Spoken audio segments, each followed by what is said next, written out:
Welcome back to www.wizard-blog.com. Today I wanted to share with you an email that I received from a very frazzled young man. And I wanted to share with you some thoughts on it and then my advice. This young man had laid his hands on a grammari a few months back. A grammari, in fact, that said it was the 6th and 7th books of Moses. Within the grammari was a summoning spell to summon a mighty demon. Now supposedly the reason for summoning this demon was to bring good luck into the caster's life. The young man wasn't very experienced in the ways of magic, and so he thought, great, here is the answer I've been looking for. I can get everything I want straightened out. I'm having problems with my parents, that will go. I'm having trouble with the girl that I'm interested in, I can get rid of that too. And finally, the job that it looks like I might lose, I can save that. So he cast the spell. Upon casting the spell, a fly appeared before him. And he took this as the spirit saying, here I am, I'm ready to go to work for you. So he was truly excited about this. What happened next was the complete opposite of what he hoped.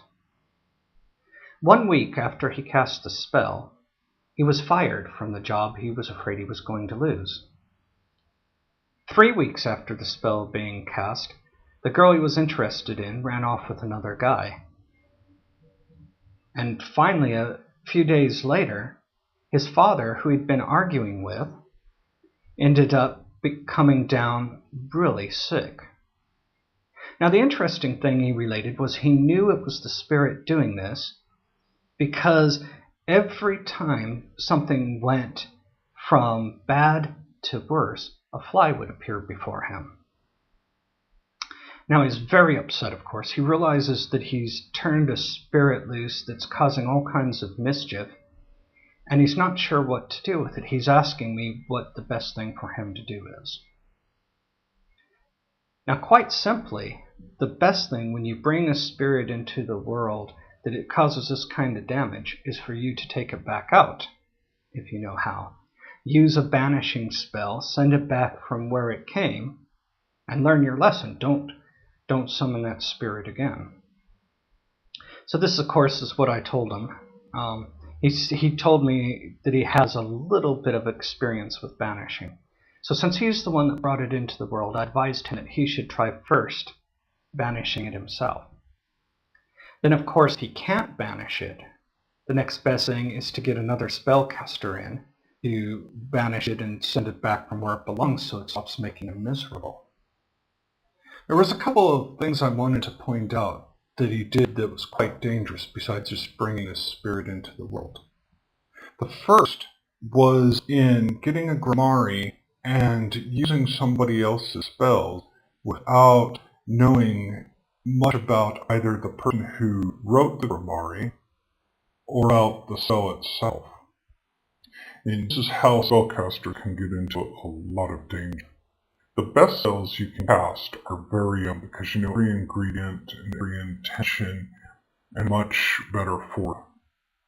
But sometimes if you're going to use somebody else's spell, then you need to know the person who wrote the spell, why they wrote this, what their intent is, and you also need to look at every component, if it's a summon spell, the entity, and find out absolutely everything you can about it. Never cast a spell until you know the entity or exactly what every component does that's in it. A good common sense that's responsible. The other thing that he did that was really dangerous was, then upon deciding that he's going to cast their spell without knowing, is he decided he wasn't going to put a circle of protection. Very dangerous any kind of magic work. Let me explain what basically a circle of protection does. Is guns you, guards you, and stop into you that again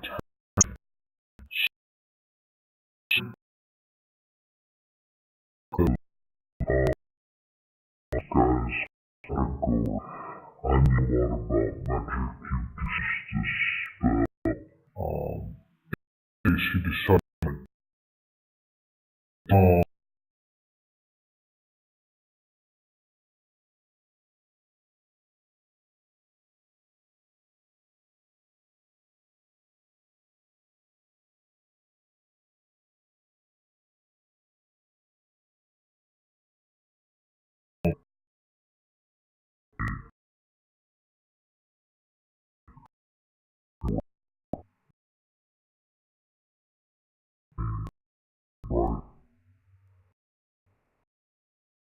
always